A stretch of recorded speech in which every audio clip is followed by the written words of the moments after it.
Start करें। अब start करेंगे हम आज फिजिक्स का चैप्टर परमाणु।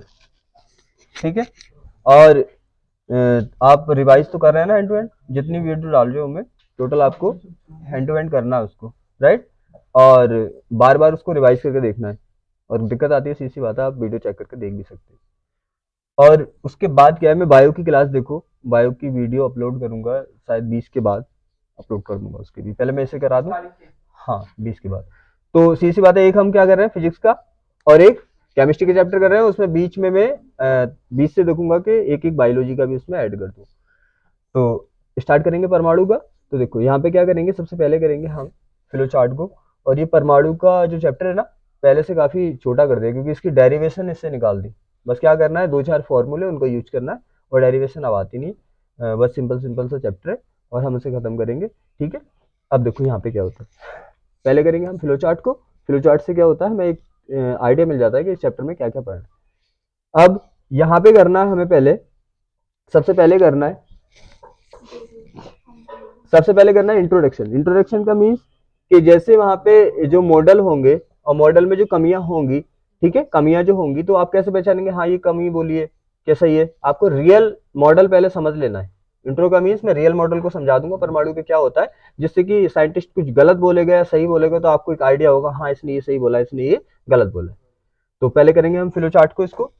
तो सबसे पहले देखो यहाँ पे, सबसे पहले करेंगे हम इंट्रोडक्शन, इंट्रो इंट्रोडक्शन को। ठीक है, सबसे फर्स्ट नंबर पे क्या करेंगे, इंट्रोडक्शन को करेंगे। फिर उसके बाद जे जे जे जे थॉमसन भी कहते हैं इसको, और इसको टॉमसन भी बोल देता है कहीं कहीं पे।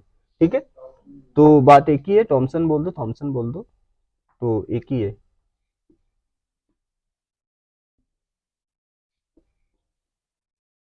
टॉमसन का परमाणु मॉडल, परमाणु मॉडल। फिर उसके बाद करेंगे, इसके बाद करेंगे रदरफोर्ड का, रदरफोर्ड फोर्ड का परमाणु मॉडल, परमाणु मॉडल। फिर 4 पे देखेंगे हम, 4 पॉइंट पे देखेंगे बोहर का मॉडल। बोहर भी बोलते हैं इसको, बोहर भी बोल देता है कहीं, कोई दिक्कत वाली बात नहीं, बोर बोलते हैं बोहर बोल दो। तो क्या है, बोहर का परमाणु मॉडल देखेंगे। ठीक है, फिर उसके बाद देखना हमें उत्सर्जन, उत उत्सर्जन एवं अवशोषण, अवशोषण स्पेक्ट्रम, स्पेक्ट्रम है ना।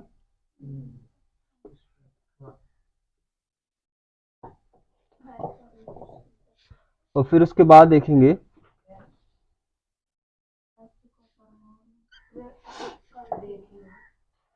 हाँ उसको हम रेखिक मॉडल भी बोल सकते हैं, और सिंपल में स्पेक्ट्रम बोल देते हैं, कोई दिक्कत वाली बात नहीं। तो क्या देखेंगे उसके बाद हम,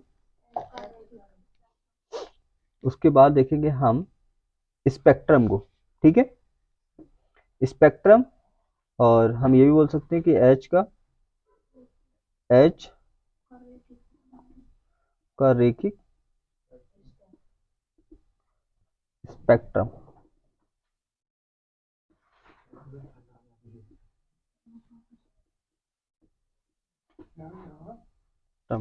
एच का रेखिक स्पेक्ट्रम।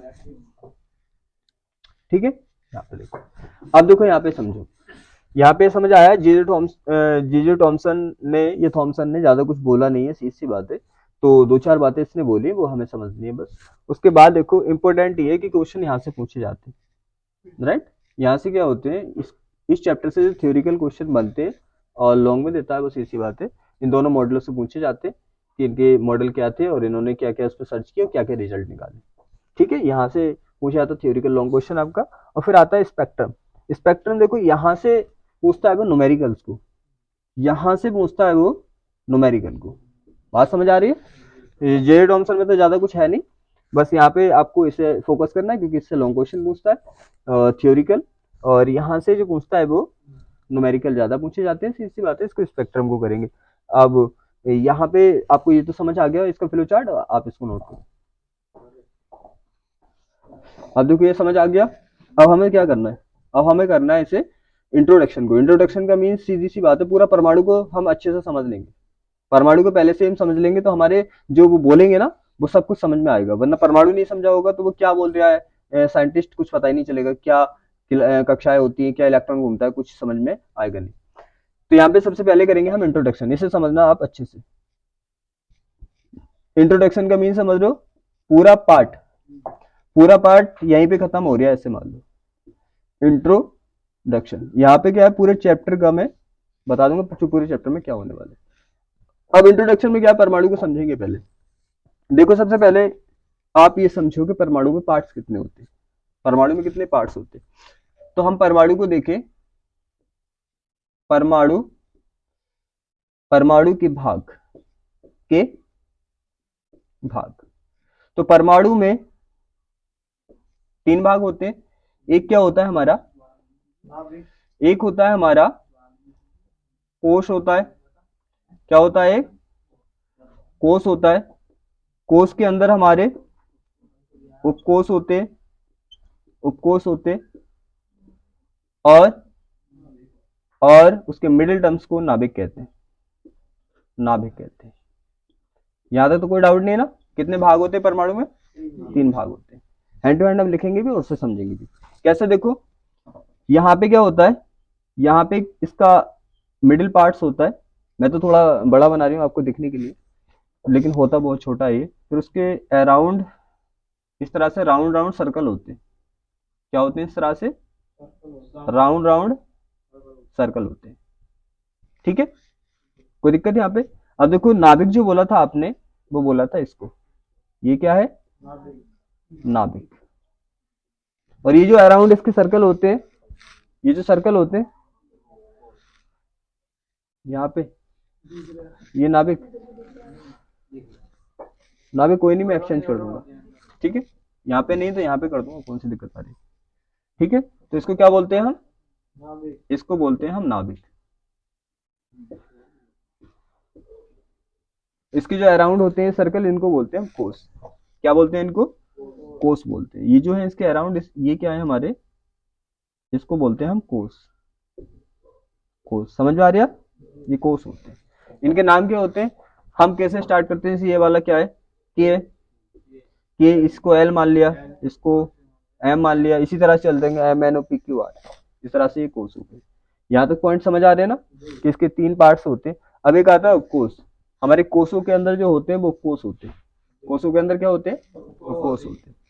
अब यहाँ पे हमारे उपकोष के प्रकार देख लो आप, क्या होते हैं उपकोष, उपकोष के प्रकार। उपकोष, उपकोष जो होता है हमारा कौन कौन सा होता है, एक होता है एस, और एक होता है पी, और एक होता है डी, और एक होता है एफ। ठीक है, एक होता है हमारा एफ। बात समझ में आ गई? S P D F. इसके स्ट्रक्चर क्या होते हैं, इसके स्ट्रक्चर कुछ इस तरह से होते हैं। मैं बॉक्स के अकॉर्डिंग बता रही हूँ, रियल स्ट्रक्चर की यहाँ पे जरूरत नहीं पड़ रही, वो केमिस्ट्री में पड़ती है। ठीक है, तो बस बॉक्स के अकॉर्डिंग बताने मुझे, वैसे जरूरत तो इसकी यहाँ पे इसकी भी नहीं पड़ेगी, क्योंकि मैं बताने वाला हूँ क्यों नहीं पड़ेगी। यहाँ पे कितने होते हैं, इसमें 3 होते हैं, इसमें होते हैं 5। मैं इसको इधर कर देता हूँ वरना मिक्स हो जाएगा थोड़ा। 1 2 3 4। ठीक है। फिर उसके बाद हमारा आता है एफ। एफ में होते हैं 7 होते हैं, 1 2 3 4 5 एंड 6, ये हो गए ओवरऑल 7। समझ आ रही है? ये कोष होते हैं हमारे, और कोष ये होते हैं इसके कक्षक। ठीक है, ये क्या होते हैं इसमें, उपकोष में होते हैं कक्षक। ये तो एक कक्षक में सीधी सी बात है, ये फिक्स है, एक कक्षक में कितने इलेक्ट्रॉन रह सकते हैं, एक कक्षक में ओनली 2 इलेक्ट्रॉन रह सकते हैं। बात समझ आ रही है? एक कक्षक में या तो मैक्सिमम 2 रह सकते हैं, एक रह सकता है, या वो खाली रह सकता है, लेकिन 2 से ज्यादा नहीं रह सकते। यहाँ तक क्लियर है? कितने रह सकते हैं एक में, एक में 2 रह सकते हैं, एक रह सकते हैं। इसका मीन्स ये हुआ कि 2 की मैक्सिमम लिमिट है, 2 से ज्यादा नहीं रहेंगे, कम रहे या खाली रहे, लेकिन 2 से ज्यादा नहीं रहेंगे। बात समझ आ गई? ठीक है ना? इसमें कितने बॉक्स होते हैं, एक होता है। अब 2 बढ़ाते जाओ आप, याद करने के भी आसान तरीका है इसमें। एक 2 ऐड कर दी कितने हो गए 3, फिर 2 ऐड कर दी कितने हो गए 5, फिर 2 ऐड कर दी कितने हो गए 7। यहां तक क्लियर है? और एक चीज ध्यान रखना, कोष का नंबर उपकोष की संख्या के बराबर होता है। कोष का नंबर क्या होता है, उपकोष की संख्या के बराबर होता है। अब यहां तक दिख रहा है ना? तो क्या होगा, उपकोष कोष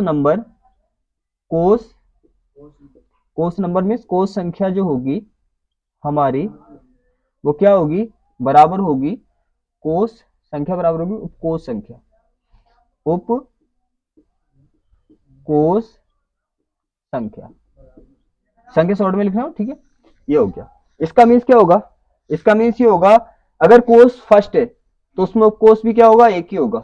जैसे कोष कौन सा अपना फर्स्ट है ना, इधर से गिनती करेंगे, पहला कोष, दूसरा कोष, तीसरा कोष। समझ आ रही है ना?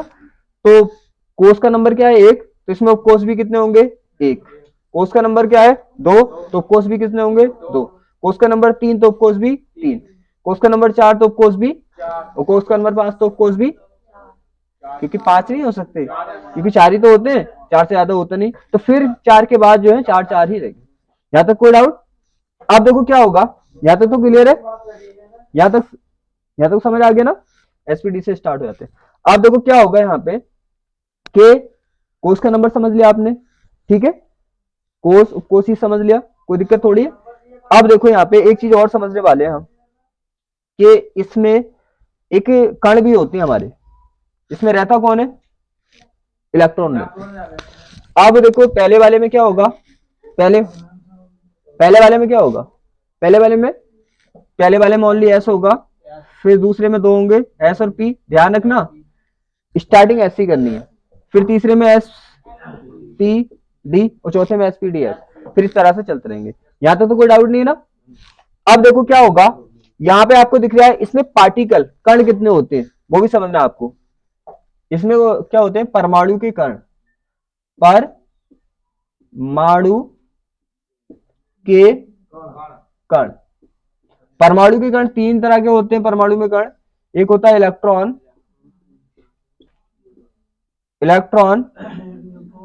एक होता है इलेक्ट्रॉन, प्रोटॉन और न्यूट्रॉन। यहां तक बात क्लियर है? न्यूट्रॉन प्रोटॉन होता है।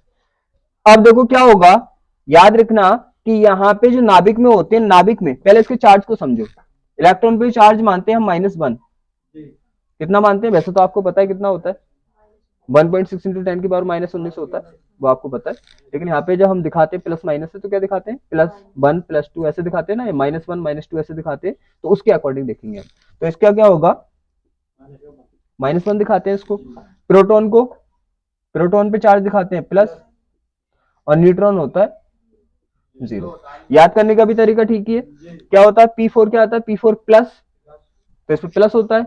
N4 क्या होता है न्यूट्रल का मीन्स कोई चार्ज नहीं, और फिर एक ही बचा, अरे 3 ही तो है, एक पे क्या हो गया भाई, 3 तरह का हो सकता है चार्ज, या तो किसी पे क्या हो सकता है 0 हो सकता है, या प्लस हो सकता है, या माइनस हो सकता है। तो 0 इस पे हो गया, प्लस उस पे हो गया, एक बचा उस पर माइनस हो गया, तो इलेक्ट्रॉन पे माइनस होता है। यहां तक क्लियर है?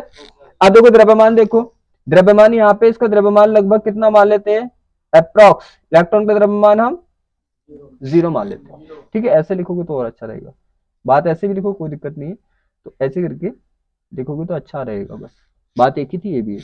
तो इसका अप्रॉक्स द्रव्यमान कितना होता है, 0। और यहाँ पे इसका प्रोटॉन का द्रव्यमान नॉट इज इक्वल टू 0, और न्यूट्रॉन का द्रव्यमान भी, इसका द्रव्यमान भी क्या, नॉट इज इक्वल टू 0। इसका मीन समझ गया कि यहाँ पे इलेक्ट्रॉन का द्रव्यमान लगभग 0 होता है, और इसका 0 और इसका 0 नहीं होता है, इसका कुछ ना कुछ द्रव्यमान होता है। ये पॉइंट क्लियर है। अब देखो आप समझेंगे परमाणु को, क्योंकि ये पॉइंट पता नहीं होंगे तो परमाणु समझ नहीं आएगा। अब देखो होता क्या है, होता ऐसा है कि यहाँ पे, ये पॉइंट क्लियर है ना, डाउट तो नहीं किसी को। होता ऐसा है कि ये जो होता है नाभिक, ओवरऑल जितने भी प्रोटॉन होंगे और जितने भी न्यूट्रॉन होंगे, टोटल के टोटल आपको ओनली नाभिक के अंदर मिलेंगे। कहां मिलेंगे, तो एन टोटल एन और टोटल पी कहां पे रहते हैं, नाभिक में। पॉइंट क्लियर है। अब इलेक्ट्रॉन रहते हैं क्या, इलेक्ट्रॉन किसके अंदर रहते हैं, उपकोषों के अंदर, उपकोषों के अंदर रहते हैं। लेकिन यहाँ पे जो समझाया गया है वो इसके अकॉर्डिंग समझाया गया है, इसको हम एसपीडी के अकॉर्डिंग वहां पे देखेंगे केमिस्ट्री में।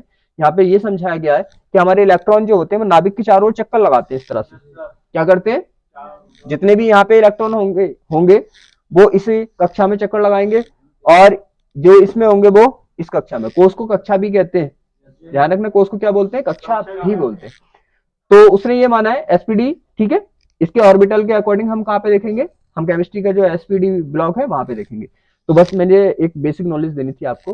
तो यहाँ पे क्या मानता है वो, फिजिक्स में क्या मानता है, देखो इसके अकॉर्डिंग हमें क्या पढ़ना है यहाँ पे, उसी के अकॉर्डिंग समझेंगे। बस ये मुझे समझाना था, आपको समझ आ गया होगा। वो बोलता है कि पहले जो भी इलेक्ट्रॉन होंगे यहाँ पे क्या करेंगे, नाभिक के चारों ओर मूव करेंगे। जैसे पहले में कितने हो सकते हैं, इसलिए बताया ताकि आप इलेक्ट्रॉनों की संख्या काउंट कर सको। पहले में क्या होता है, ओनली एस होता है, और एस में कितने आ सकते हैं, मैक्सिमम 2। तो यहाँ पे क्या होंगे, पहले में 2 इलेक्ट्रॉन ही होंगे। कितने इलेक्ट्रॉन होंगे, 2 इलेक्ट्रॉन ही तो होंगे ना। अब दूसरे में क्या था, दूसरे में आपको पता है एस और पी दोनों थे, तो 2 किसमें, एस में, और पी में कितने, पी में 3, 6 आएंगे। अरे 3 बॉक्स होते हैं उसमें, कक्षक होते हैं 3, एक में तो होते हैं 6, तो कितने हो गए, 8। तो दूसरे में कितने आएंगे, 8। तो यहाँ पे इलेक्ट्रॉन कितने होंगे, 8 इलेक्ट्रॉन होंगे। इसी तरह से आप निकालते रहेंगे। तो यहाँ पे जो थ्योरी आपको पढ़नी है, जो समझना है, उसके अकॉर्डिंग ये समझना है आपको कि यहाँ पे जो इलेक्ट्रॉन होते हैं नाभिक के चारों ओर चक्कर लगाते हैं। ठीक है, क्या करते हैं यहाँ पे, नाभिक के चारों ओर क्या करते हैं, चक्कर लगाते रहते हैं इस तरह से। ठीक है, लेकिन ध्यान रखना कि ये जो पेयर होता है इलेक्ट्रॉन का, उसका एक पर्पस होता है कि अगर एक इलेक्ट्रॉन इस साइड को चक्कर लगाता है तो दूसरा इलेक्ट्रॉन किस साइड को लगाता है, इस साइड को चक्कर लगाता है। समझ आ गया, अगर एक लगाता है किस साइड को, इस साइड को, तो दूसरा इस साइड को लगाता है। यहां तक तो क्लियर है। अब देखो क्या होगा, अब आपको समझना है मेन पॉइंट जो आते हैं। ये तो मैंने बेसिक बताया आपको, ताकि आपको मैं पढ़ाऊं परमाणु के बारे में, इतनी नॉलेज तो होनी चाहिए। जो अभी तक समझा है इतनी नॉलेज तो आपको होनी चाहिए। अब समझेंगे चैप्टर के अकॉर्डिंग के चैप्टर में क्या क्या यूज होने वाला है, किन किन पॉइंटों पर आपको फोकस करना है। तो इसको बेसिक नॉलेज को आप नोट कर लो है, फिर मैं एकदम अकॉर्डिंग समझाता हूँ अच्छे से। राइट, इसको नोट कर लो आप। यहां तक तो क्लियर हो गया। और इतनी बेसिक नॉलेज परमाणु के बारे में होनी भी चाहिए, क्योंकि आप 12th में, इसी बात है। इसके बाद बीएससी करोगे, एमएसडी, पीएचडी, पता नहीं क्या क्या करोगे, एमबीबीएस करो, नीट करोगे, बीटेक, जो भी करोगे आप, सीधी बात है। यहाँ के लिए इतनी नॉलेज होनी चाहिए कि क्या होता है परमाणु। आपको पता है ना, एक चीज तो पता है कि आपको पता है कि जब आप कहीं पे भी यूज करते हैं तो कहीं पे भी परमाणु का यूज हो जाता है। इलेक्ट्रॉन का कभी भी यूज हो जाता है, कहीं पे भी निकालते हैं केमिस्ट्री में, आप बॉन्ड ब्रेक करते हैं तो कभी किसी में प्लस आता है, किसी में माइनस आता है। तो ये चीजें पता होनी चाहिए, क्योंकि ये चीज तो ऐसे मान लो फिजिक्स केमिस्ट्री में लगती ही लगती है, जितनी अब तक मैंने बताई है। अब इसके चैप्टर के अकॉर्डिंग स्टार्ट करते हैं कि चैप्टर के अकॉर्डिंग क्या क्या होने वाला है। देखो यहाँ पे सबसे पहला पॉइंट आप नोटिस करो प्रकाश वैद्युत प्रभाव में। देखो भाई यहाँ पे देखो कि हमने पढ़ा था प्रकाश वैद्युत प्रभाव में एक बड़ी ही अजीब बात है इसकी, मतलब एक लिमिट है। ऐसे मान लो एक लिमिट इसकी ये है कि यहां पे इस कक्षा में हर कक्षा की ऊर्जा अलग अलग होती है, हर कक्षा की ऊर्जा अलग अलग होती है, इसमें कोई डाउट वाली बात नहीं है। जैसे देखो इसे निकालते किससे, समझने की कोशिश करना। यहाँ पे जो पॉइंट समझा रही हूं, En इज इक्वल टू होता है -k 13.6 अपॉन n स्क्वायर। और ईवी के अकॉर्डिंग आता है, राइट। तो पहली कक्षा क्या होगी, ईवी का मतलब समझ रहे हो, मैंने कराया नहीं था फोटो इलेक्ट्रिक इफेक्ट में। ईवी का मतलब ऊर्जा इलेक्ट्रॉन वोल्ट में आती है, आप 1.6 इंटू 10⁻⁻19 से मल्टीप्लाई कर देते हैं, जूल में कन्वर्ट हो जाती है, वो सिखाया था मैंने। तो यहाँ पे इलेक्ट्रॉन वोल्ट आ रही है, जूल करनी है, आपको पता है क्या करना है। अगर प्रथम कक्षा की ऊर्जा निकालो, देखो चैप्टर स्टार्ट हो गया, यहाँ से ध्यान से फोकस करना। अगर प्रथम कक्षा मतलब प्रथम कक्षा का मतलब पहले कोर्स की ऊर्जा निकालो, तो क्या आएगी, n बराबर 1 रखोगे यहाँ पे, तो कितना होगा, 1 का स्क्वायर भी अगर आप करते हैं तो क्या होगा, सेम ही रहेगा। तो क्या आएगी, माइनस के, हाँ क्यों, तेरी लिस्ट में कुछ आ रही है आगे इसका मान, तो 1 ही होगा, 1 ही होगा, कोई दिक्कत है यहाँ पे। आप देखो इसका मीन्स इस जो ये जो कक्षा है हमारी, यहाँ पे 13.6 इलेक्ट्रॉन वोल्ट ऊर्जा होती है। इसमें फोकस करना है, क्या ड्रामा चलता है यहाँ पे, वो देखो समझना आपको। अगर यहाँ पे कक्षा नंबर 1 लगा लिया, एन का मीन समझ रहे हो, जो भी कक्षा लगाओगे आप रख दोगे एन का मान। ये तो मैंने बताया, N4 क्या होता है, N4 नंबर, तो जिस भी नंबर का आप यूज करने वाले आप कर सकते हैं। 1 का यूज करा, इस बार किसका यूज कर रहे हैं हम, 2 का, क्या कर रहे हैं, 2 का कर रहे हैं, अरे 2 का कर रहे हैं, N4 क्या, N4 2 का नंबर, बहुत बढ़िया, पढ़ा लिखा तू भी ऊंचा है। यहाँ पे ये समझ आ गया। अब क्या करोगे आप, डिवाइड करोगे, तो डिवाइड करने का मीन्स कितनी बार जाएगा, 4 तिया 12 हो गया। अब यहाँ पे 4 तिया 12 हो गया, एक बचा, कितना हो गया, 16 हो गया, भाई साहब 16 हो गया, 16 हो गया, तो कितना होगा, 4 चौक 16.3। तो क्या होगा, इस सेकंड कक्षा की ऊर्जा कितनी होगी, माइनस के 13.4 इलेक्ट्रॉन वोल्ट। अब समझो यहाँ पे है इसका मेन टॉपिक, जो स्पेक्ट्रम आप सीखेंगे, स्पेक्ट्रम जो सीखोगे, टैलेंटेड बच्चों इधर को देख लो, बहुत टैलेंटेड।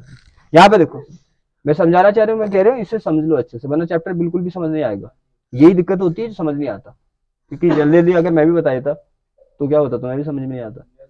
मेरा पर्पस यही रहता है कि यहीं से आप सीख के जाओ घर, बस रिवाइज करने की जरूरत है। यहाँ पे देखो क्या है, यहाँ पे समझ आ रहा है ऊर्जा कितनी कितनी है, आपको पता है, सीधी सी बात है, ये इलेक्ट्रॉन है, इस कक्षा में कौन सा इलेक्ट्रॉन रहेगा, जिसके पास इतनी एनर्जी होगी। समझो इस पॉइंट को, स्पेक्ट्रम इसी से निकालते हैं, स्पेक्ट्रम जो निकालोगे आप वो इसी से निकालोगे, किसी का भी लाइमर श्रेणी बामर श्रेणी पढ़ी है ना, वो ऐसे सीखेंगे कैसे क्या होता है। तो यहाँ पे समझ में आ रहा है, इसमें कौन से इलेक्ट्रॉन रहेंगे, जिसके पास इतनी एनर्जी होगी, इसमें कौन से इलेक्ट्रॉन रहेंगे, जिसके पास इतनी होगी। आप इस फॉर्मूले सबकी कक्षाओं की ऊर्जा निकाल सकते हैं।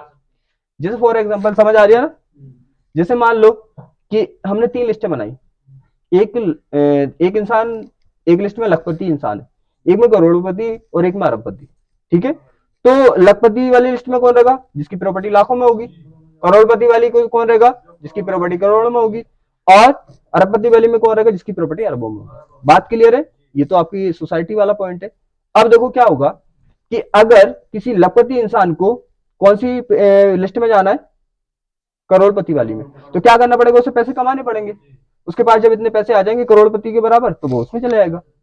अगर करोड़पति हुआ, सोचो, है वो चला गया और क्या किया, वो पहुंच गया और उससे पैसे सिमले नहीं, सिमलने का मतलब समझ रहे हो, बहुत से इंसान ऐसे होते हैं, बर्दाश्त में होती है उनको पैसों की भी, ठीक है।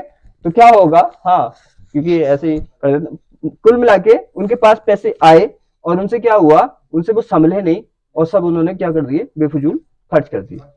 फिर उनके पास वही पैसे बचे जो पहले थे, तो क्या करेंगे वो, फिर करोड़पति में पहुंच तो गए थे, दोबारा से उठ के वहीं पे आ गए, ठीक है। तो इसका मीन्स क्या होगा, अगर ऊंची स्टैंडर्ड कक्षा में जाना है, तुम्हें क्लास में जाना है, तो सीधी सी बात है, आपको क्या करना पड़ेगा, पैसे लेने पड़ेंगे। अगर ऊंची से नीची कक्षा में आना है तो पैसे देने पड़ेंगे, ठीक है। यहाँ पे भी बिल्कुल ऐसे ही होता है। अगर क्या होगा, देखो यहाँ पे इस इलेक्ट्रॉन के पास इतनी एनर्जी है, इस इलेक्ट्रॉन के पास कितनी है, माइनस के 13.6 एनर्जी है, तो ये इसी कक्षा में रहेगा। बाई चांस इसे एक्स्ट्रा एनर्जी मिल गई, जैसे प्रकाश विद्युत प्रवाह मैंने पढ़ाया था कि क्या करता था, उसे फोटोन ऊर्जा दे देता था, तो क्या होता था, वो निकल के बाहर चला जाता, बाहर चलता। उसका रीजन यही है, यहाँ पे समझो। अगर क्या होगा, इसे क्या हुई, इसे ऊर्जा कहीं से मिल गई, फोटोन से मिलती है, ताप से मिलती है, सीधी सी बात है, मिल गई, और इसकी ऊर्जा कितनी हो गई, माइनस के 3.4 हो गई, तो ये क्या होगा, यहां से इस कक्षा में आ जाएगा। लेकिन लेकिन लेकिन यहां इससे मैंने बोला था ना, पैसे संभलते नहीं है? लेकिन ये क्या करेगा, पैसे पैसे उठा उठा के वापस वहीं आ जाएगा। तो इसका मीन्स है जो इलेक्ट्रॉन जिस कक्षा में ऑलरेडी पहले था, वो स्टेबल स्थायी उसी कक्षा में है। अगर उस पर एनर्जी आ भी गई तो उनसे वो संभलेगी नहीं, वो कुछ टाइम उस कक्षा में रुकेंगे, वापस के वापस वहीं पे आ जाएंगे। बात क्लियर है? जब ये ऊपर वाली कक्षा में जाते हैं तो एनर्जी क्या करते हैं? लेते हैं। लेकिन जब ये वापस आते हैं तो एनर्जी देते हैं। बात समझ आ गई? जब जाएंगे ऊपर वाली कक्षा में तो एनर्जी लेते हैं, और जब वापस आते हैं तो एनर्जी देते हैं। ठीक है ना? बात क्लियर है? आते हैं तो हमने पढ़ा था प्रकाश गति प्रभाव में, ले कहां से रहे थे? फोटोन के रूप में एनर्जी ले रहे थे। तो देंगे किस रूप में? देंगे भी फोटोन के रूप में ही। उसी से बनता हमारा स्पेक्ट्रम। समझ आया? उसी से क्या बनता हमारा स्पेक्ट्रम। ये बात क्लियर है ना? एकदम बिल्कुल क्लियर है कि क्या होगा, क्लास अगर कक्षा चेंज करेंगे तभी एनर्जी लेंगे या एनर्जी देंगे। लेकिन जो इनकी परमानेंट कक्षा है उसमें अगर ये घूमे, उड़े, लौटे, कुछ भी करें तो ना एनर्जी देंगे ना एनर्जी लेंगे। हाँ, सीधी बात है। अरे अपनी कक्षा है, जैसे तुम अपनी क्लास है तो अपनी क्लास में रह सकते हो। क्या उठ के 8 में पहुंच जाओगे? नहीं ना। क्या बीएससी में पहुंच जाओगे? नहीं ना। अपनी कक्षा। हाँ, वो बात अलग है, चक्कर मारने चलेगी। वही तो करता है ये, चक्कर मारने जाता है, देख के क्लास में पढ़ाई कैसे चल रही है, वापस आना क्या है? अपनी कक्षा में है ना, अपनी क्लास में आना। यहाँ तक तो कोई डाउट नहीं ना? समझ आ गया? शायद क्लियर समझ में आ गया। मैंने समझाने की काफी कोशिश की है क्योंकि यहाँ पे ज्यादा इंपॉर्टेंट पॉइंट था ये। ठीक है, अब देखो क्या होगा, समझ आ गया? लेगा तो फोटोन के रूप में, देगा तब भी फोटोन।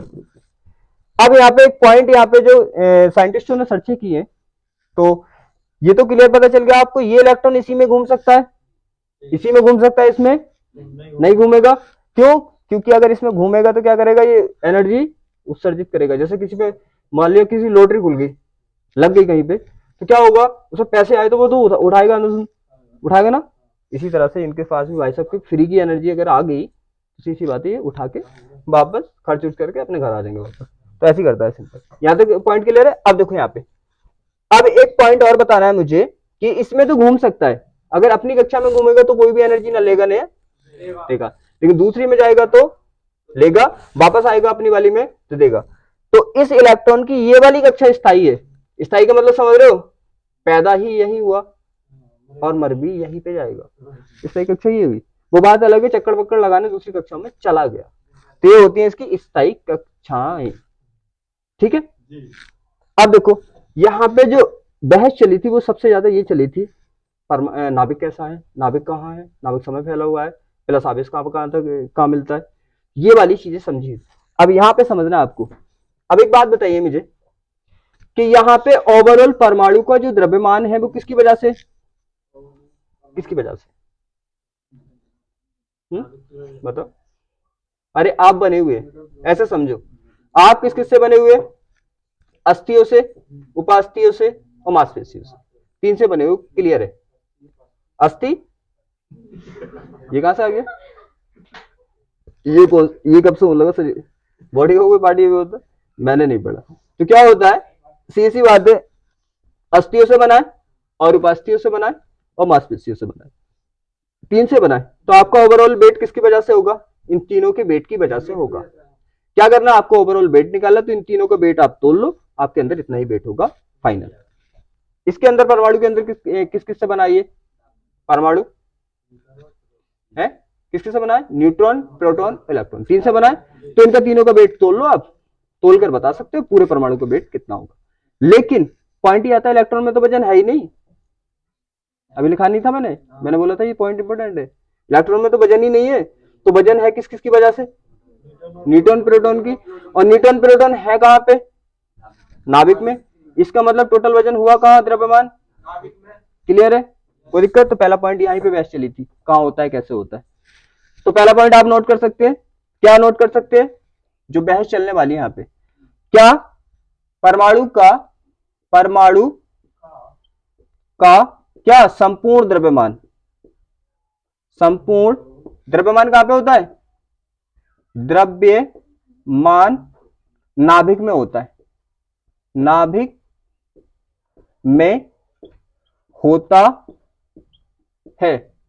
देखो ये पॉइंट मैं बता दूंगा ना पहले ही, पहले ही बता दूंगा, तो वो जो बोर के मॉडल, उसके मॉडल, इसके मॉडल करेंगे ना, कोई भी दिक्कत नहीं आएगी, पता चल जाएगा ये बहुत झूठ बोल रहा है, ये बहुत सच बोल रहा है, ये क्या बोल रहा है। हाँ, ईमानदारी पता चल जाएगी कौन कितने में। यहाँ तक क्लियर है। अब देखो क्या है, पहला पॉइंट समझ आ गया। दूसरा पॉइंट देखो, दूसरा पॉइंट देखो, नाभिक में कौन कौन है? प्रोटॉन, ओवर, ऑल प्रोटॉन सब इसी में, और न्यूट्रॉन। न्यूट्रॉन पे चार्ज कैसा होता है? न्यूट्रॉन पे 0 होता है, प्रोटॉन पे कितना होता है? प्लस होता है। तो नाभिक पे कैसा हुआ? अरे तुम शायद बहुत छोटी क्लासों से ऐड के सवाल करते आ रहे हो ना। एक पे है 0 और एक पे है प्लस, तो कितना बचा? 0 बचा। आप भी पढ़े, प्लस बचा। फाइनल क्या होता है? अरे प्लस नहीं होता, अरे न्यूट्रॉन पे तो कोई चार्ज ही नहीं, जो भी चार्ज होगा किसकी वजह से होगा? मान लो 2 बच्चे हैं, एक पे 1 भी रुपया नहीं है, ज्यादा ही वो अच्छा पैसे वाला इंसान है, उस पे 1 भी रुपया नहीं है, और दूसरे पे तो ओवरऑल पैसे किसकी वजह से होंगे? दूसरे बच्चे की वजह से होंगे ना, उस पर तो कुछ है ही नहीं। बिल्कुल सिंपल, यहीं पे तो भी तो वही बात है।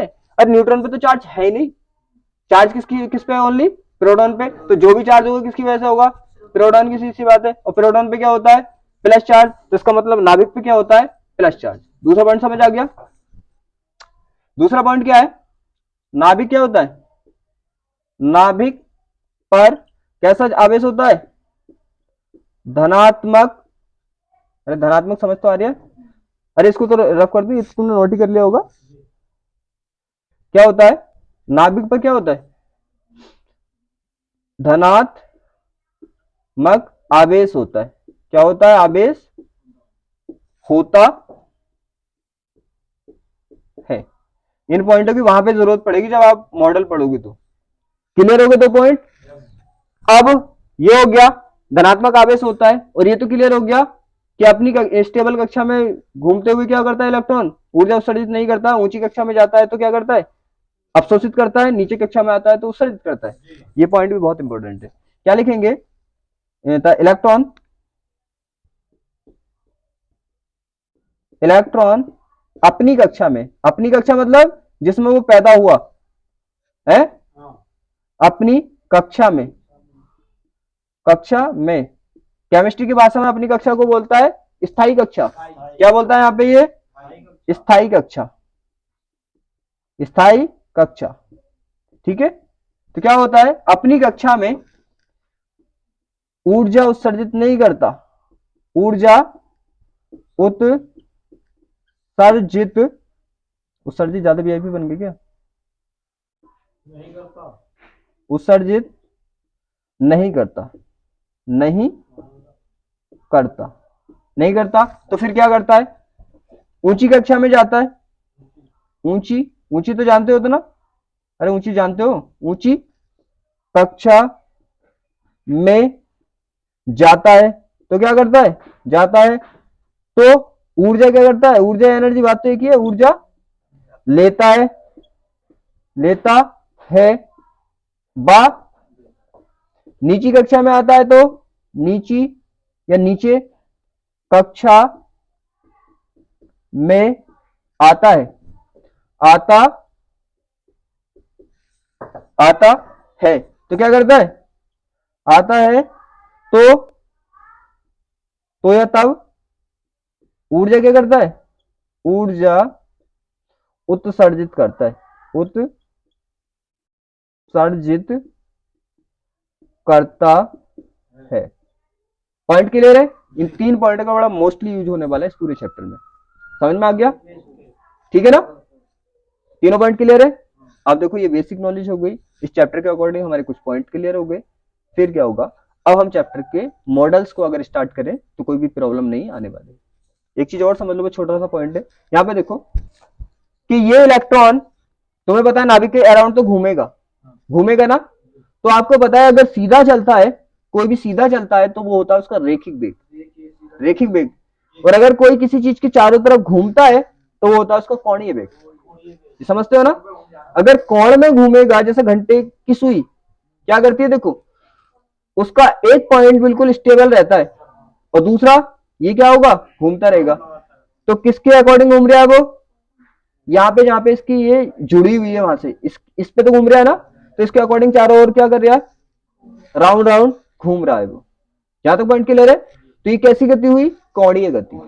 कोणीय गति का मीन्स कोणी तो चल रहा है, देखो अगर ऐसे करके ये इस टाइम है तो मान लीजिए इसका ऐसे करके रखा हुआ है क्योंकि एक्सिस यहां से स्टार्ट होती है, तो ऐसे करके जब इसने स्टार्ट किया तो कितना जीरो कोण था एक्स एक्सिस पे, ऐसे हुई तो 45, 45 हो गया, ऐसे हुई तो 90। तो क्या चला जा रहा है यहाँ पे?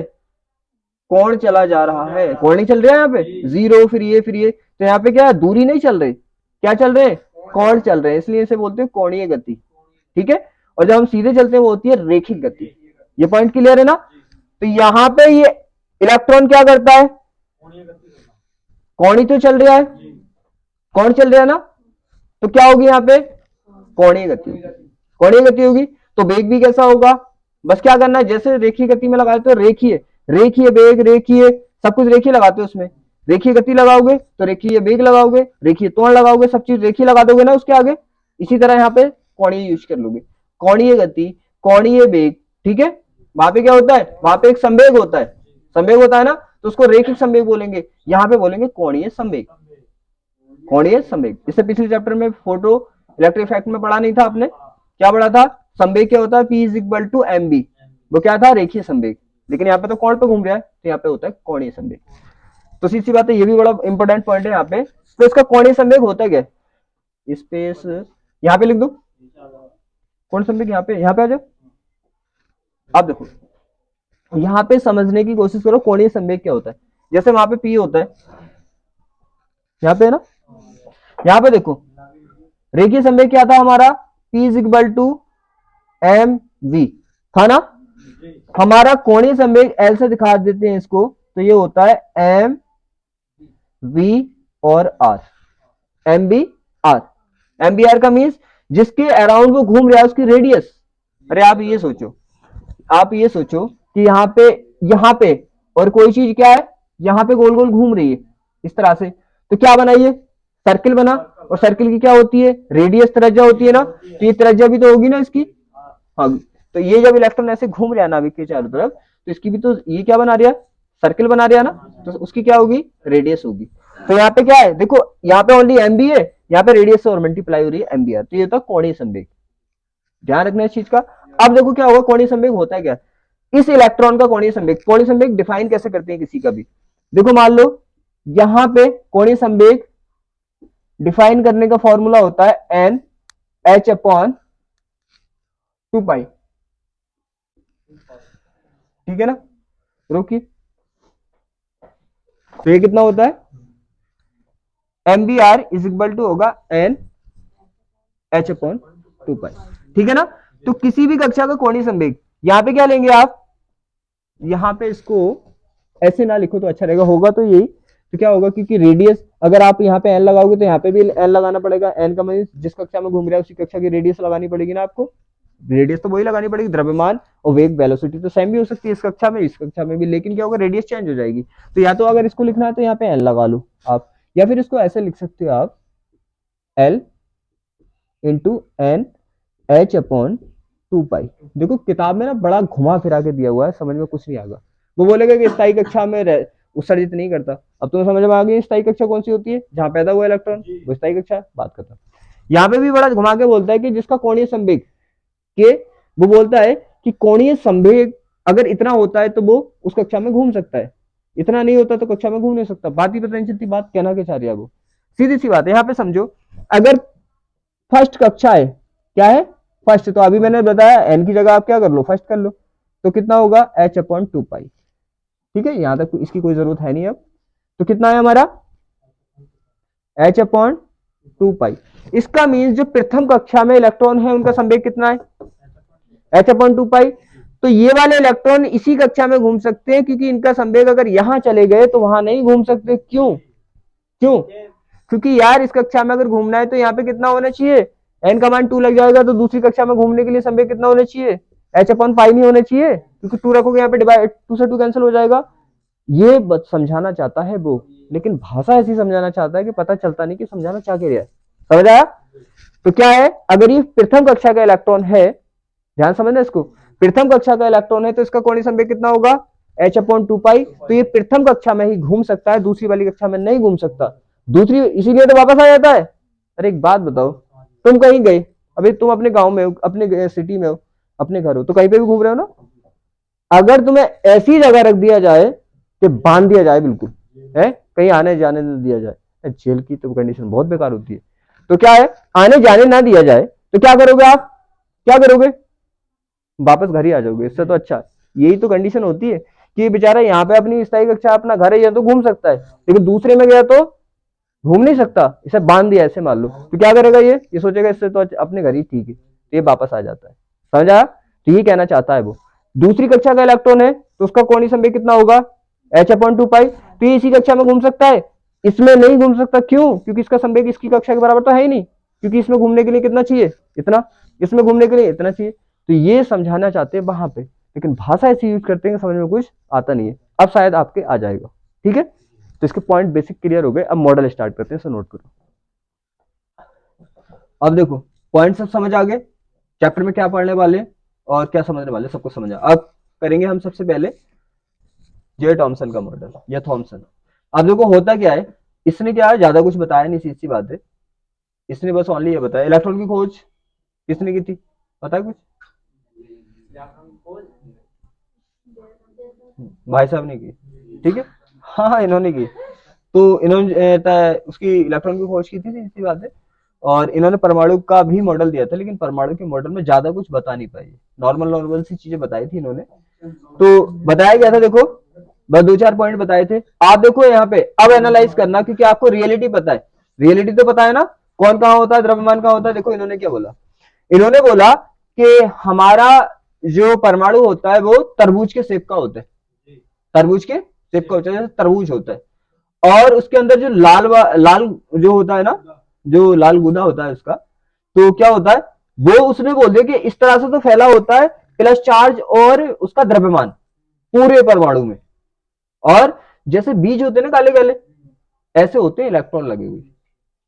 समझ आ गया क्या बोला, इन्होंने बोला कि हमारा परमाणु कुछ इस टाइप का होता है, ऐसे, ठीक है। और यहाँ पे क्या होगा, बीच बीच में क्या लगे होंगे, तुम्हें पता बीज लगे होते हैं इस तरह से, हाँ ब्लैक कलर के बीज होते हैं, लाल कलर के भी होते होंगे, मैंने तो ब्लैक ही देखे, वाइट वाइट तो होते हैं। यहाँ पे समझ आ रहा, ऐसे करके। तो उसने बोला कि यहाँ पे जो पॉजिटिव चार्ज होता है वो पूरे में फैला हुआ है, और तरबूज तो देखा है ना सबने, तो पूरे में फैला, जैसे तरबूज का गूदा पूरे में फैला है, इस तरह से इसका द्रव्यमान भी पूरे में फैला हुआ है, और प्लस चार्ज भी पूरे में फैला हुआ है। उसके बीच बीच में क्या लगे हैं, बीच बीच में इलेक्ट्रॉन लगे हुए, क्या लगे हुए हैं, इलेक्ट्रॉन लगे हुए।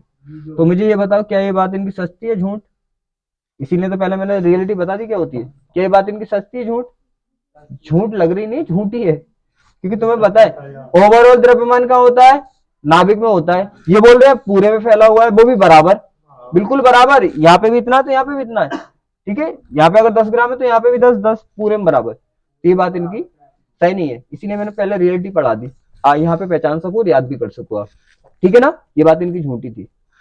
अब उसके बाद इन्होंने बोला प्लस चार्ज भी पूरे में फैला हुआ है, तो क्या ये बात सही है, नहीं ना, प्लस चार्ज भी नाभिक के अंदर ही होता है।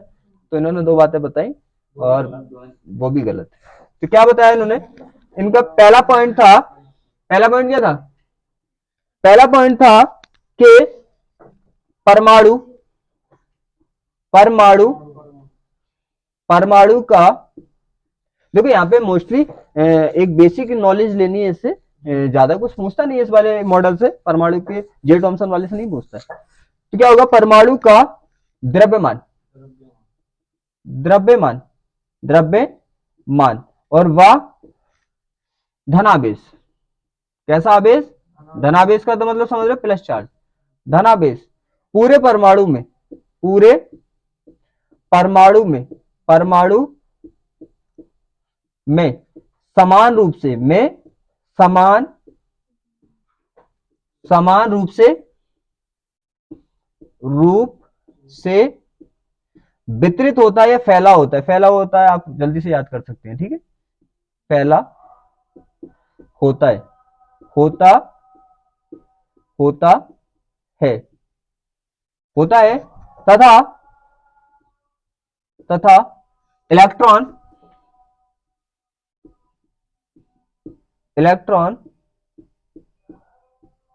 इलेक्ट्रॉन क्या, इलेक्ट्रॉन बीच बीच में, कहां पे, बीच बीच में, इसका इसका मतलब समझ लो, कॉपी होता है ये।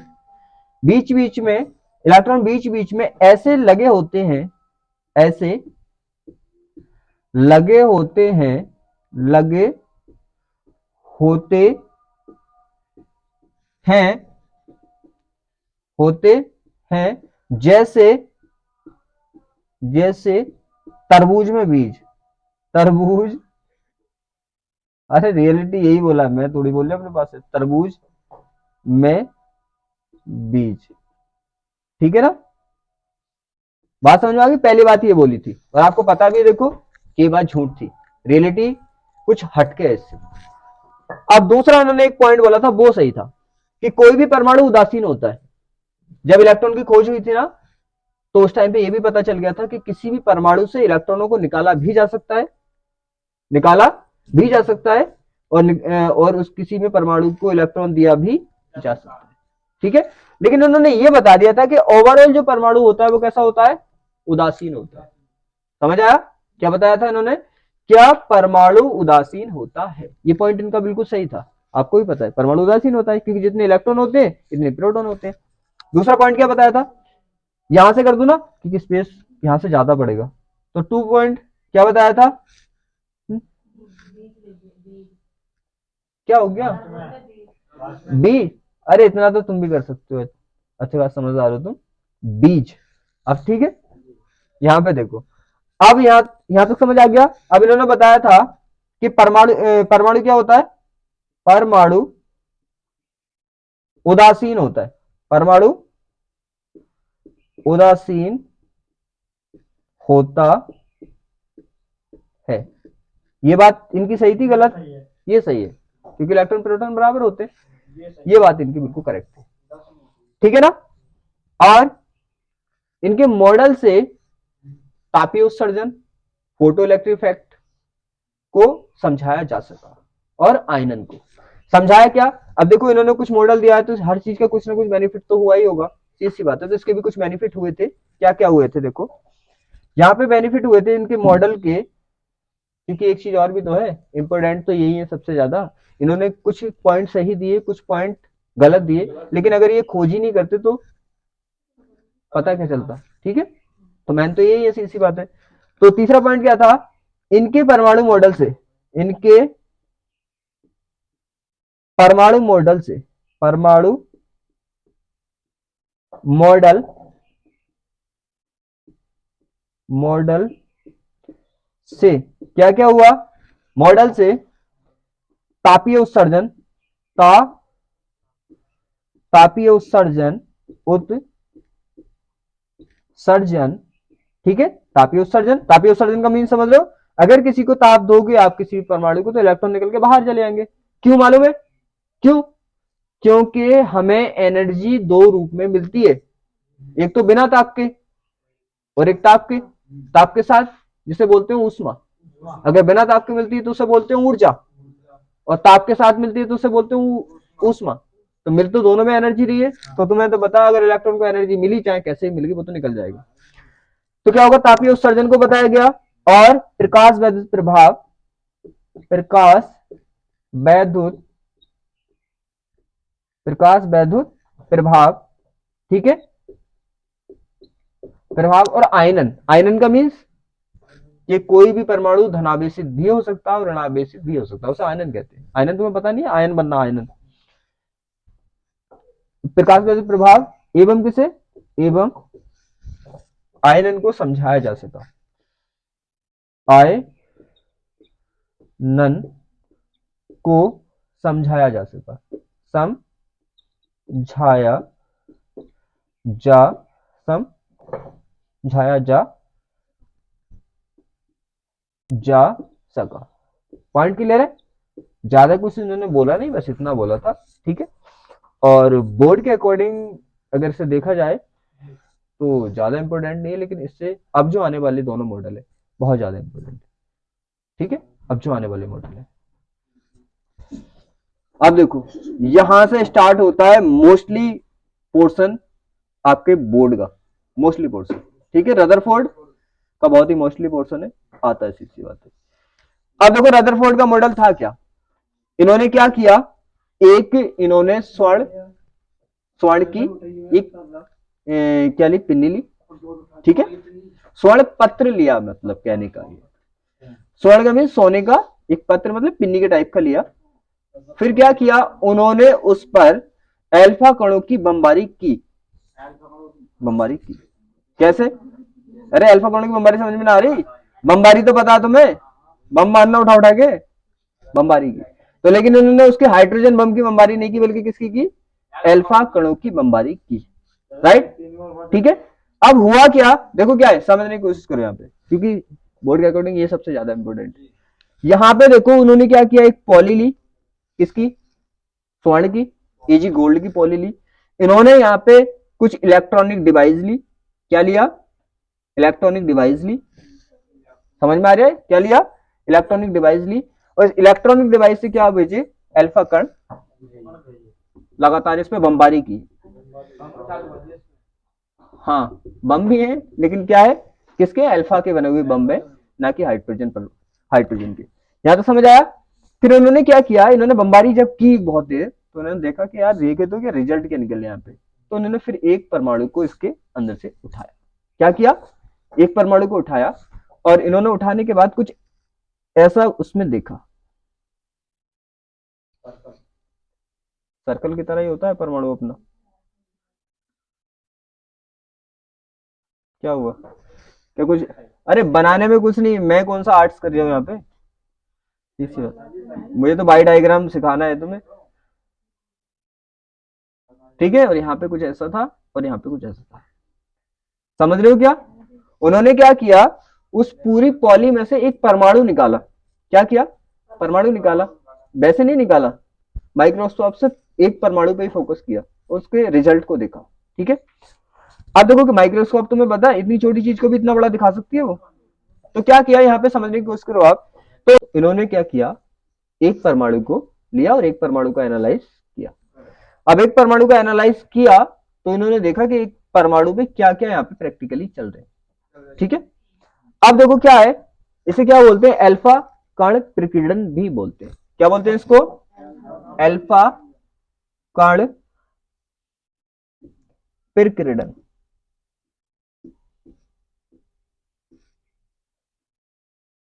अल्फा कण, ये ध्यान रखना, मैंने अल्फा बना दिया, वो अल्फा हिंदी में भी लिख देता है, कभी सोचो कि ये तो क्या है, अल्फा ऐसे करके, ठीक है। अब देखो पहले तो ये समझ लो अल्फा कण क्या थे, अल्फा कण क्या थे, एक होता है हमारे पास हीलियम, क्या होता है, हीलियम He होता है, उसका परमाणु क्रमांक होता है 2 और परमाणु भार होता है 4। आपको पता है जितना परमाणु क्रमांक होता है इतने ही प्रोटॉन होते हैं, नंबर ऑफ प्रोटॉन हमारे क्या होते हैं, इसके परमाणु क्रमांक के बराबर होते हैं।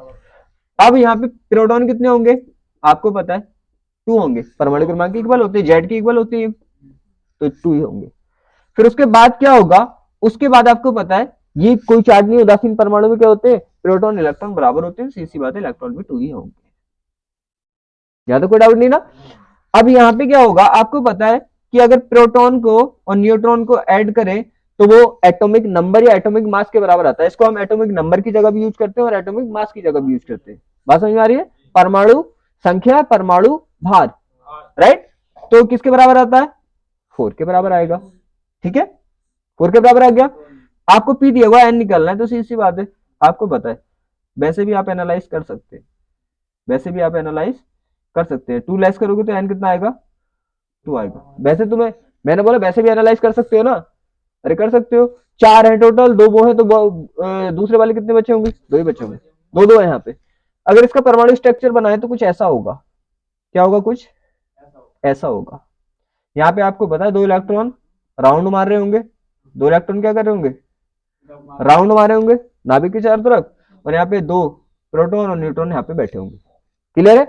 अब अल्फा कण क्या होता है, इसका जो नाभिक है ना, ये इसी को निकाल लो बाहर, क्या निकाला हमने, इसी को बाहर निकाला, तो क्या बोल सकते हैं हम, हीलियम कण के, हीलियम परमाणु के कण, हीलियम परमाणु के नाभिक को ही अल्फा कण कहते हैं, बात समझ आ गई, अल्फा कण क्या है, हीलियम का जो हमारा नाभिक है। तो कैसा होगा, ये प्लस होगा। तो समझ में आ गया अल्फा कण कैसे होते हैं, पॉजिटिव। यहां तक कोई दिक्कत नहीं है। अब देखो यहाँ पे क्या किया उन्होंने, जब एनालाइज किया तो उन्होंने बहुत सारे क्या किए, अल्फा कण यहाँ पे भेजे, भेज रहे हैं देखो। तो क्या हुआ, उन्होंने देखा कि मोस्टली क्या है, मोस्टली सीधे निकल रहे।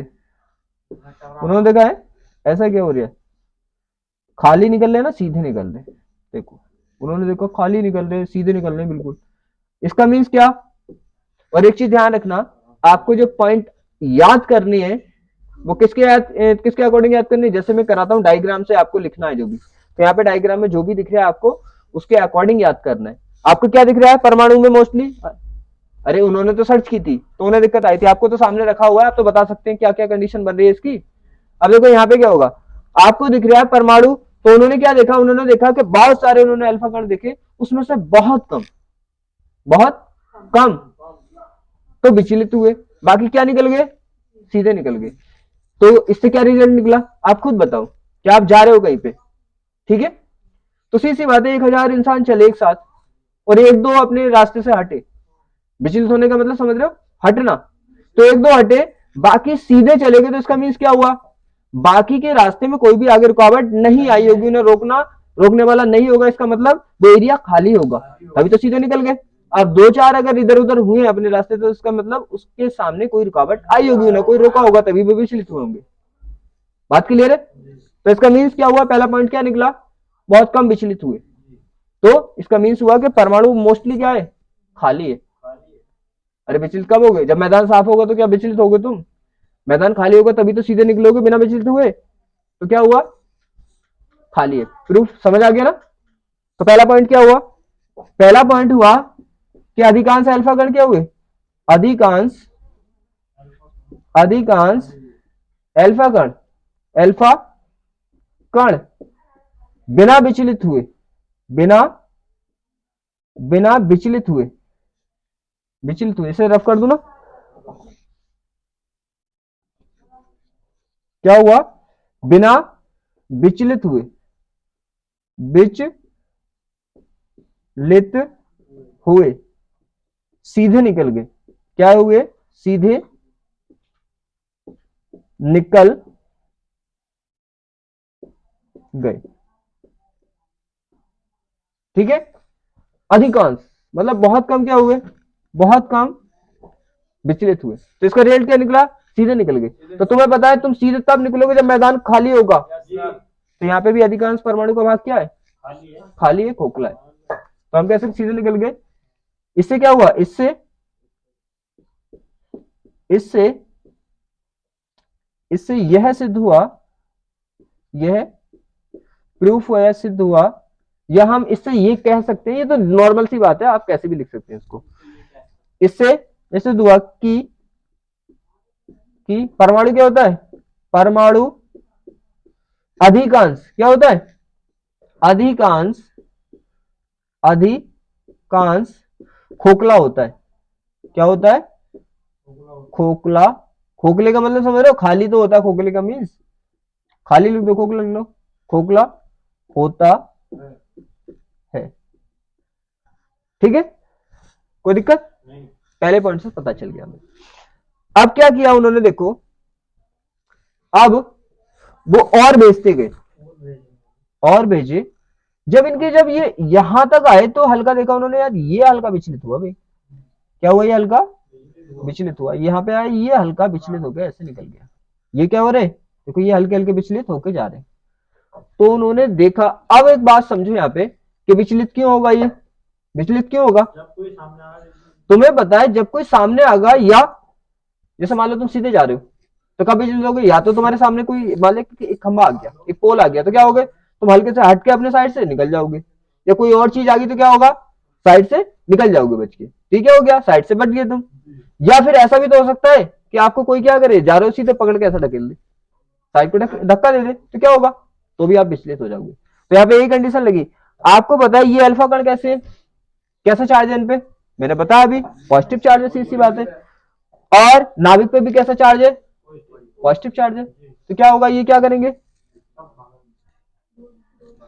करेंगे, इसे विचलित करेगा, दूर भगाएगा, तो जैसे ही ये इसके पास आया, इसने क्या किया, प्रतिकर्षण की से दूर भगाया। दूर की भगाता, मैंने रीजन अच्छे से बता रखा है, क्योंकि प्लस प्लस वाले को अपने पास नहीं बुलाता, प्लस वाले किसको बुलाता है, माइनस वाले को, क्योंकि प्लस वाले को क्या करना है, इलेक्ट्रॉन चाहिए, तो वो उसे बुलाएगा जो उसे इलेक्ट्रॉन दे सकता है? और माइनस वाला उसे बुलाता है, क्योंकि माइनस वाले को इलेक्ट्रॉन देने, तो वो उसे बुलाएगा जो उसके इलेक्ट्रॉन ले सकता है। अब प्लस वाले के पास प्लस वाला आएगा तो उसे कौन सा फायदा है, तो वो क्या कहता है, भगा देगा। इससे तो तुम दूर ही ठीक हो। तो यहाँ पे इसने इसको भगा दिया। बात क्लियर है, यहां तो समझ आ गया। तो दूसरा पॉइंट क्या निकल रहा है, देखो बहुत ज्यादा कम, बहुत क्या हुए, बहुत कम सूक्ष्म कोण पे विचलित हो गए, बहुत कम विचलित हुए। इसका मीन्स क्या है भाई, विचलित करने वाला कौन है, धनावेश, धनावेश है, और धनावेश बहुत कम विचलित कर रहा है। इसका मीन्स धनावेश बहुत क्या है, एक सूक्ष्म स्थान पे रखा हुआ होगा। अरे नहीं समझ आया, धनावेश क्या होगा, धनावेश क्या होगा, एक सूक्ष्म स्थान पे स्थित होगा, केंद्रित होगा या रखा होगा। तो क्या लिख सकते हैं हम, सेकंड पॉइंट, फर्स्ट पॉइंट हो गया। सेकंड पॉइंट क्या होगा, सेकंड पॉइंट हम बोलेंगे कुछ कुछ क्या हुए, कुछ अल्फा कण, अल्फा कण अल्प कोण, कोण पर विचलित हुए, विचलित हुए। अल्प कोण पे विचलित होने से क्या प्रूफ हो रहा है, अरे अल्प कोण पे विचलित होने से बहुत, पहली तो बात कुछ बहुत कम हुए विचलित, अरे बहुत कम हुए ना, तो बहुत कम विचलित हो रहे हैं। इसका मीन्स विचलित करने वाला पॉजिटिव चार्ज है, जब कम को विचलित कर रहा है तो कम ही स्थान पे तो रखा होगा। अरे सोचो, अगर पूरे स्थान पे रखा होता प्लस चार्ज तो पूरे को विचलित करता ना, तो कम स्थान पे रखा तो भी तो कम को विचलित कर रहा है। सिंपल सी बात है, बात समझ में आ गई होगी। तो क्या होगा, कम को विचलित कर रहा है, इसका मीन्स कुछ अल्फा कण अल्प कोण पर विचलित हुए। इससे क्या होता है, इससे पता चलता, लिख सकते हैं इससे पता चलता है, इससे प्रूफ होता है, इससे सिद्ध होता है, ठीक है, कुछ भी लिख सकते हो। तो क्या हुआ, हुए, इससे पता चलता है, दोनों बातें लिख रहे हो इसलिए यहाँ पे लिखो, देखो मैंने लिख दिया सिद्ध, इससे सिद्ध हुआ, यहाँ पे लिख दिया इससे पता चलता है। आप जोन से वर्ड का यूज करना चाहे कर सकते हैं। इससे पता चलता है कि, चलता है कि, क्या पता चलता है, धनावेश, धनावेश क्या है, धनावेश एक एक सूक्ष्म स्थान पर केंद्रित रहता है। ये तो पक्का कंफर्म हो गया ना। अरे दिमाग से सोचो, सूक्ष्म स्थान पे क्यों केंद्रित रह रहा है, क्योंकि थोड़े बहुत कम को विचलित कर रहा है यार। इसे छोड़ो, देखो अगर ये बात समझ में आ रही, अल्प कोण पे विचलित कर रहा है तो इसे छोड़ दो। वैसे बात भी सही है, अल्प कोण से क्या पता चल रहा है कि थोड़े पे रखा हुआ है, ज्यादा पे रखा हुआ है। ये बात तो उससे पता चलेगी कि कम को कर रहा है तो कम जगह रखा होगा, ज्यादा को ज्यादा जगह रखा होता तो ज्यादा को विचलित करता। इसका मीन्स ये वाली बात आपको कंफ्यूज कर सकती है, कर सकती है ना। तो आपको तो ये देखना, कुछ अल्फा कण क्या हुए, अल्प कोण विचलित हुए पे ध्यान रखना, बस कुछ अल्फा कण, कुछ अल्फा कण विचलित हुए। तो कुल अल्फा कण का मतलब कुछ अल्फा कण, कुछ का मतलब बहुत कम अल्फा कण विचलित हुए। इसका मीन्स ये हुआ, कम अल्फा कण विचलित इसलिए हुए हैं क्योंकि धनावेश कम जगह रखा हुआ है, क्योंकि कम जगह रखा हुआ है तो कम ही इतने ही तो विचलित करेगा, अगर ज्यादा जगह रखा होता तो इससे ज्यादा विचलित। तो पॉइंट ये वाली बात जो बताता है, ये वाला अल्प कोण नहीं बताता, बल्कि कुछ अल्फा कण वाली बात बताती है कि अल्प स्थान पे रखा हुआ है। क्या तक क्लियर है, इसे नोट कर लो क्योंकि स्पेस बचा नहीं मेरे पास, इसे नोट करो। अब ये वाले तो क्या, कितने पॉइंट करा दिए मैंने, 2 पॉइंट करा दिए ना। अब थर्ड पॉइंट देखो, यहां तक मैंने समझा दिया था कम विचलित होना, ठीक है, मैंने ये वाला ड्रॉ कर दिया अपने साइड से कि टाइम थोड़ा कम लगे। तो ये समझा हमने, फिर कम विचलित समझा। अब समझेंगे एकदम बैक आ रहे, देखो बैक आ रहे हैं ना, एकदम बैक आ रहे हैं, क्योंकि यहां तक हम ऑलरेडी समझ के लिख चुके हैं। अब लास्ट में देखो ये क्या कर रहे हैं, एकदम देखो बैक आ रहे हैं, और ये तो बिल्कुल जस्ट बैक आ रही है। तो ये तो अल्प अल्प विचलन का मतलब होता है, देखो अगर ये जाता तो सीधा जाता, ये मैं पढ़ा चुका हूँ परावर्तन अपवर्तन में। तो कितना विचलित हुआ, थोड़ा ही तो कोण विचलित हुआ, मान लो ज्यादा कितना होगा, ज्यादा ज्यादा 30 होगा, 30 का अप्रोक्स होगा, 30 पे। अब देखो ये क्या है, ये 90 से, तुम्हें पता है अगर ऐसे जाता तो कितना हो जाता, 90, और ये क्या हुआ, ये तो 90 से भी ज्यादा पे हो गया क्योंकि यहाँ पे बिजनेस हो रहा है। और ये क्या है, ये तो देखो सीधा उसी रास्ते में बैक आ गया, बैक आ गया ना, तो ये बैक आता है तो कितने कोण बनाता है, 180 का। देखो ये गया, जस्ट आ गया तो 180 कोण बन गया। यहां तक बात क्लियर है। अब देखो यहाँ पे क्या, इससे रिजल्ट क्या निकलेगा, रिजल्ट ये निकलेगा, सीधी सी बात है, हम कह सकते हैं अब अगर ये माना कि हमने अल्फा कर्ल बहुत ही स्पीड से मारा, बहुत ज्यादा स्पीड से मारा इस पे, तो ये एकदम जस्ट बैक आ रहा है, तो बैक आ रहा है, इसका मतलब इस पे लगने वाला जो बल है वो बहुत ही ज्यादा है, बहुत ज्यादा है ना, बहुत ज्यादा है। और बहुत ज्यादा कब हो सकता है, बहुत ज्यादा कब हो सकता है, जब धनावेश बहुत कम जगह पर होगा। धनावेश क्या होगा, बहुत कम जगह पर होगा, तो क्या होगा, वहां तो हमने ये लिख दिया था कम जगह पर होता है, लेकिन क्या होता है, अत्यंत सूक्ष्म होता है, बहुत ही ज्यादा कम जगह पर होता है, इसलिए क्या होता है, ज्यादा फोर्स लगता है। दूसरा हम ये भी समझ सकते हैं कि क्या होता है, कि नाभिक बड़ा सॉलिड होता है, नाभिक क्या होता है, बहुत सॉलिड होता है, सॉलिड की वजह से ही तो क्या करता है, ये बैक बैक आ जाता है। तो आप सॉलिड वाला पॉइंट भी लिख सकते हैं, आप अत्यंत सूक्ष्म जगह वाला पॉइंट भी लिख सकते हैं। ठीक है, सॉलिड वाला जल्दी याद हो जाएगा कि 90 या 90 से अधिक पर वापस आए, इससे ये पता चलता है कि नाभिक जो होता है बहुत सॉलिड होता है, कठोर होता है। ठीक है, ये पॉइंट आसान रहेगा। तो हम क्या लिख सकते हैं, हम लिख सकते हैं थर्ड पॉइंट, कितने पॉइंट कर लिया हमने, 2 पॉइंट कर लिया ना।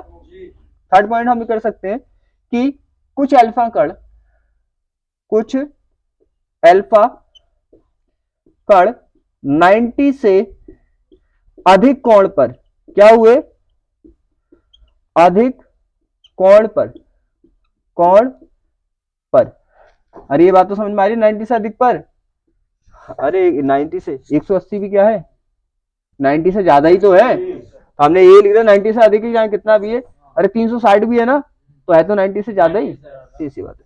तो कुछ अल्फा कण 90 से अधिक कोण पर क्या हुए, विचलित होते हैं, विचलित होते होते हैं, या हुए, या होते हैं।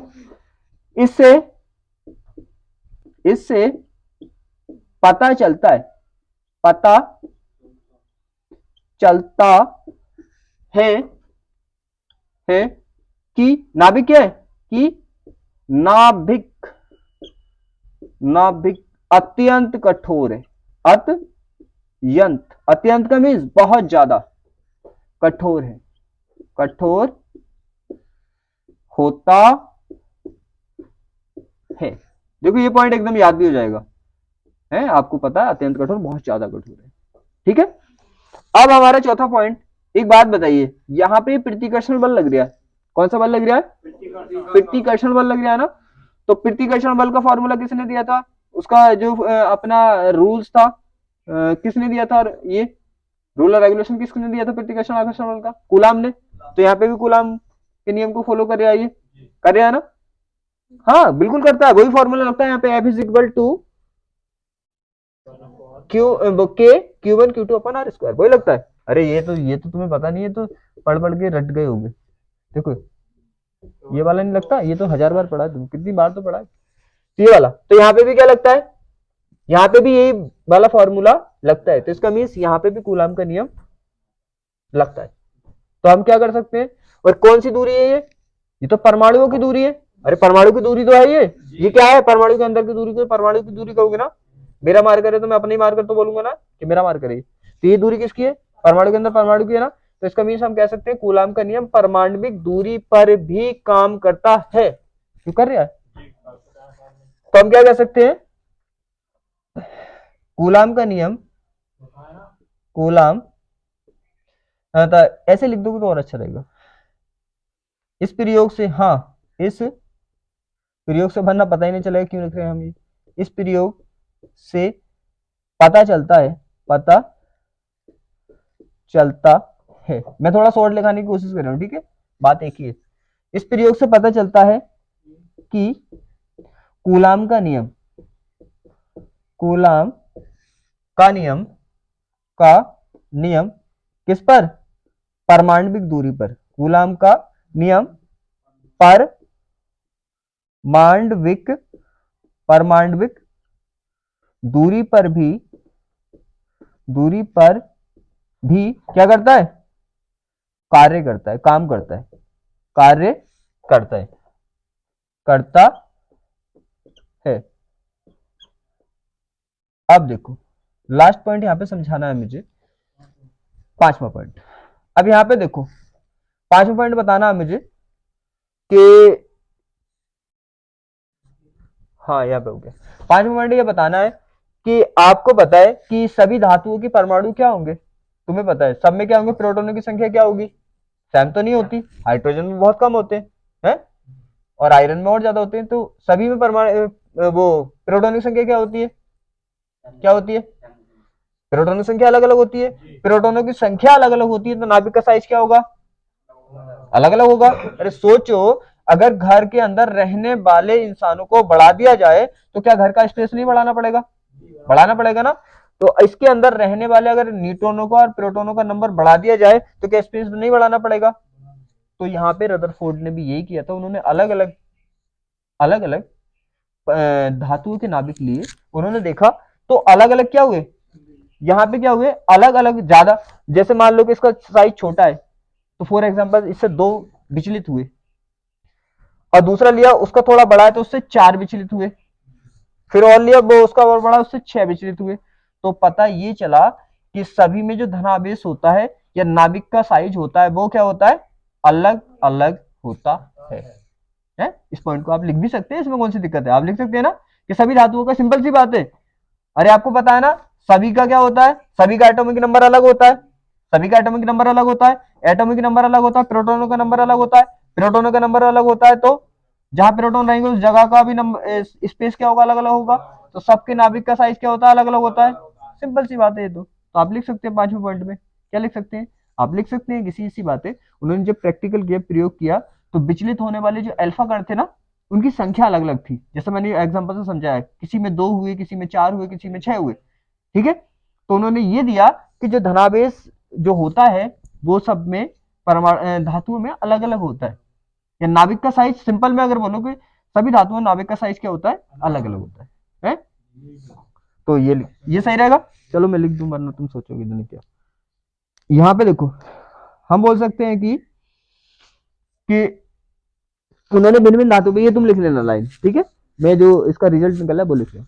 तो तुम बस ये लिखना कि भिन्न, उन्होंने क्या किया, भिन्न भिन्न धातुओं पे प्रयोग किए। इससे ये पता चलता है कि भिन्न भिन्न धातुओं के क्या, भिन्न भिन्न धातुओं के धातुओं के नाभिक का आकार अलग अलग होता है, नाभिक का आकार आ आकार अलग अलग होता है, अलग अलग होता है, होता है। ठीक है, समझ आ गया। तो आज जो हमने किया है उसे क्या करना, अच्छे से करना, और कल हम इसे चैप्टर को क्या कर देंगे, क्लोज कर देंगे, ठीक है। तो आज की क्लास हम यही इसको समाप्त करते हैं, एंड करते हैं, नोट